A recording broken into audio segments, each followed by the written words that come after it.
Welcome back to Just Sharing with your host, Sherry Murphy. Do you agree that there just needs to be more kindness and love in the world today?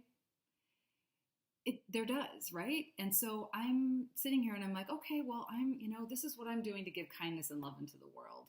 And then I just kind of began analyzing things a little bit deeper because it's like, what else can I do on my part, on my day-to-day interactions to help send the message of and put more love and kindness into this world?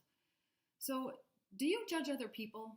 Like, have you ever found yourself judging someone, like thinking about, like, why are they wearing those clothes? Right? Like, was it because, they didn't match and the colors were off and didn't look good? Or even if it's like, wow, okay, there's just like logos of high-end name brands all over the place. And so we just kind of comment on what they wear or like what people do to their house. Can you believe that they bought that color carpet? Or did you see the car that they bought? Because they're always complaining about money and how do they afford that?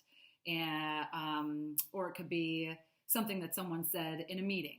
You're just like, oh my God, that is a ridiculous comment. Or even judging people about what they do believe and what they don't believe, whether it's about politics, religion, whatever high controversial topic. You judge people for what they believe, how something is run, maybe a business or an organization or being at the grocery store and being like, where are the checkers? What I found is that as I would hear myself judging, okay? I became aware, like, okay, I'm just put somebody down. So why do we do that, right? The main reason is our ego cares about being right. It sure does. It cares about who's right and who's wrong. Ego, ego, ego. When we put people down, it is generally to make ourselves feel better or to appease kind of like an insecurity, right? There's something that we are insecure about. And so we have to, like, when we judge others, then yeah, it's just what we do. So I noticed myself doing this and I was aware, and I noticed that I didn't like myself after that, right? Like I was like, why do you have to do that? Like, what is that about? And I'm really glad I began asking that question because it allowed me just to kind of dive into that a lot and just be like, what is with deciding that I know what's best for everybody? Sometimes I think I do. Maybe you're the same way. So I had this situation happen one day. I have a job where I get to work from home. I sell education programs, and I'm commission only. So if I don't sell, I don't get a paycheck. So it's one summer day, and I'm sitting here, and I'm like, oh my gosh, I got to get on a couple things. I got to contact these people, need to generate revenue. Why? Because I want resources for my family. I have lots of plans to do things with my kids before they're gone. So I need some resources. I'm pressured, right? I want to get this done. It's a summer day, and so all three kids are home, and the kids are driving me crazy. They're driving themselves crazy. You know what I'm talking about? Mm-hmm.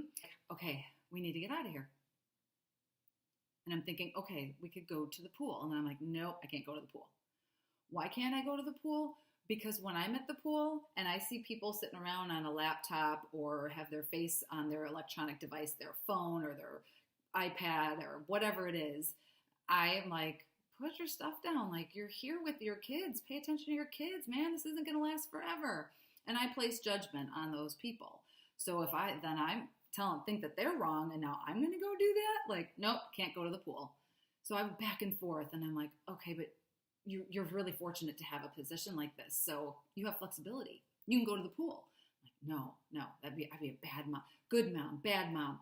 So like turmoil, right, for an hour. And so finally after the hour, I'm like, as the volume gets louder with the kids, I'm like, okay, I am going to the pool and I am going to work and I am going to be happy that I have this job and that I have this opportunity.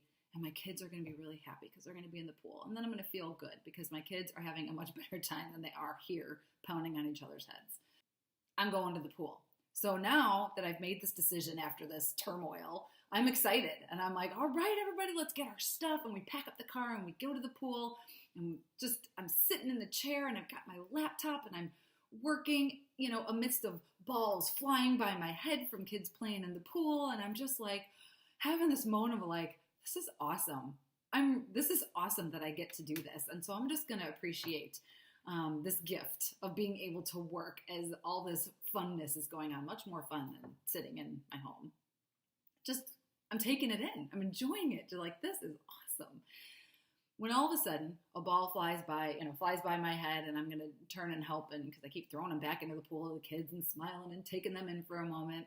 But this time, a gentleman is getting out, and this gentleman is playing with a young child. I've seen this person before, so I'm assuming that he's the father of the child. And this gentleman has, if you can imagine, a body that looks like it has not had an ounce of sugar in 25 years and looks like it could lift a house and run 25 miles. Like, that is the body that is coming out of the pool to get this ball. Like, chiseled, just like in my mind, the word to describe it would be like perfect. Like, whoa.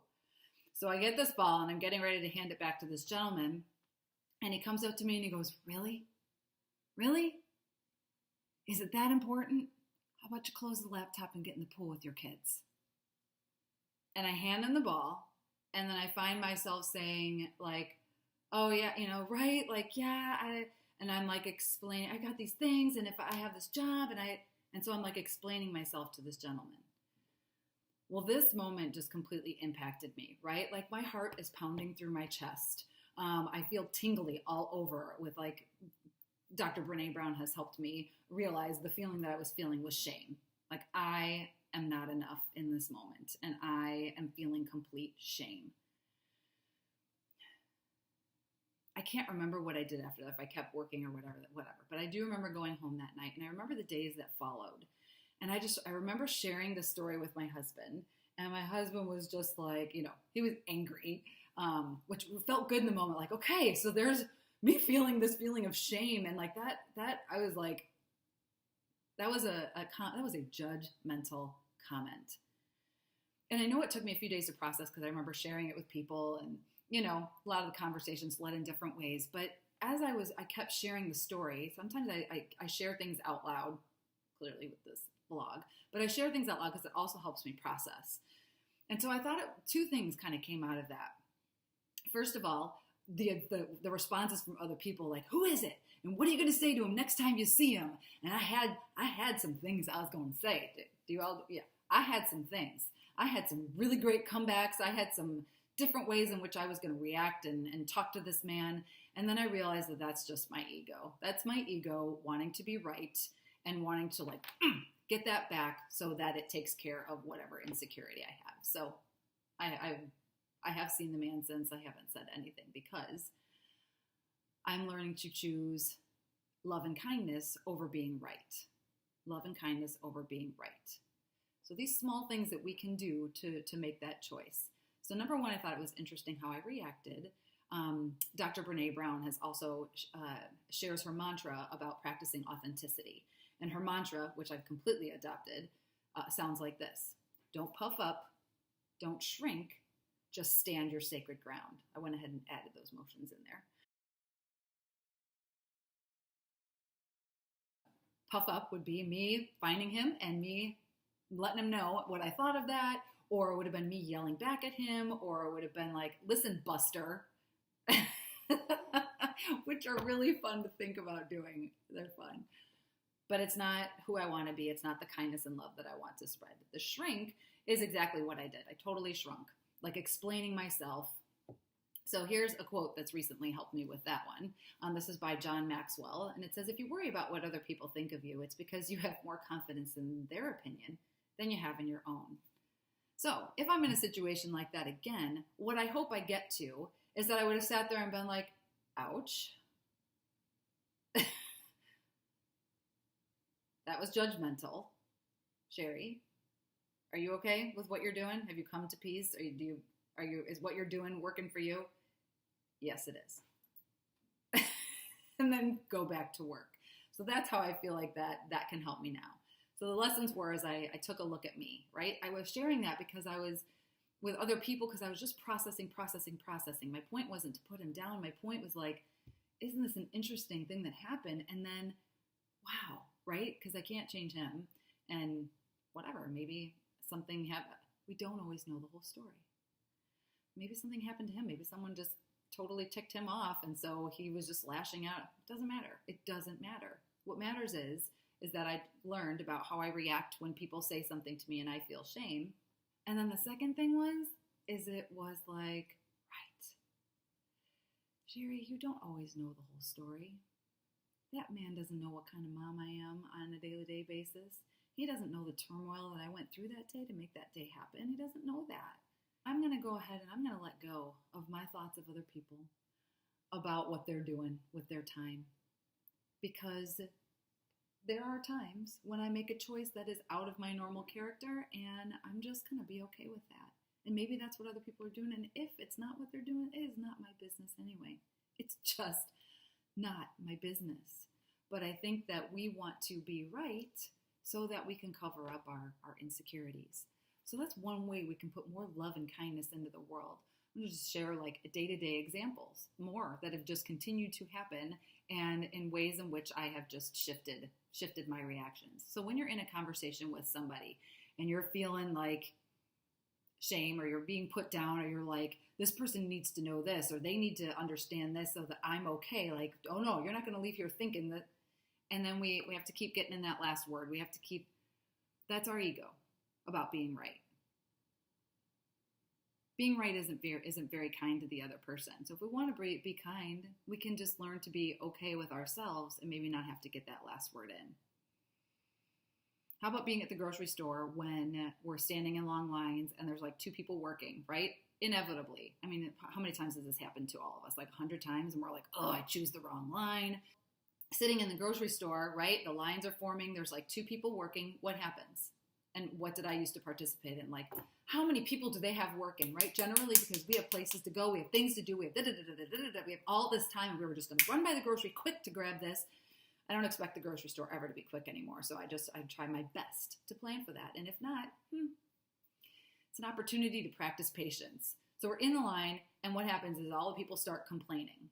Okay, so again, we're judging what's happening with the store. We're angry, we're frustrated. So in that moment, way to choose kindness is to simply breathe and not go to that anger place. So I'll breathe and I'll give it a few minutes, and I'll either take it as like, okay, this is going to be a while. What do I want to do at this moment? And sometimes it's just looking around the room and watching people and watching the anger and watching how they respond. It just fascinates me. Humans fascinate me. Sometimes I'll wait a few minutes and then I'll head over and I'll try and speak to the desk in a kind way and just share, like, I don't know if you're aware, there's 2 checkers and the lines are a little bit long. Do you have anybody else that you could call? Because it's easy for all of us to be like, why don't they have more people working up here? How many of you have ever worked at a place and, you're short staffed or things just happen? And so I don't choose that anger and being right about my comments and getting everybody fired up around me anymore. I choose kindness. And if you're like, okay, kindness or love, like those don't feel good to me yet in my life, then another thing you can choose is curiosity. I wonder why they only have 2 people here. It's interesting. Maybe, and I'll start going through like, maybe somebody's caught up in aisle 4 because there's a spill. Maybe they didn't expect this kind of and I just get curious. So if you're not quite to a place where you're, the loving kindness feels funky for you, then just choose curiosity. Yesterday I was driving and I was getting ready to go through a light, and somebody was like flying, like there's a red light and this person is coming. And so I'm like sitting here and my first response is like, what are you doing? What are you doing? What are you doing? And then they realize that they stop, and that I could see the person being like, oh my gosh, I just made a mistake. And I empathize with that because I make mistakes like that frequently. My brain is very scattered and interesting, and I forget and I whatever, and it happens. And so I was just really empathetic, and she even put up a hand like, my bad, sorry. And so what did I choose to do? I used to be like, yeah, you're bad. Like, who hasn't done it? Who hasn't cut somebody off? Who hasn't done that? And so instead, I just extended the kindness back. I waved. I'm like, awesome, thanks. Glad we didn't collide. Thank you for that. And then I went on about. So that's little things like that of choosing kindness, because who's also watching? If you have a car full of kids, they're watching how we respond to that. And that's when we start seeing that from our kids, of the anger, all that stuff that we respond with. As we continue on in this life, and things happen every day, almost every moment, stressful things, conversations that are stressful, choosing curiosity, kindness, or love in a moment instead of being right. It is a practice. I'm going to continue to practice.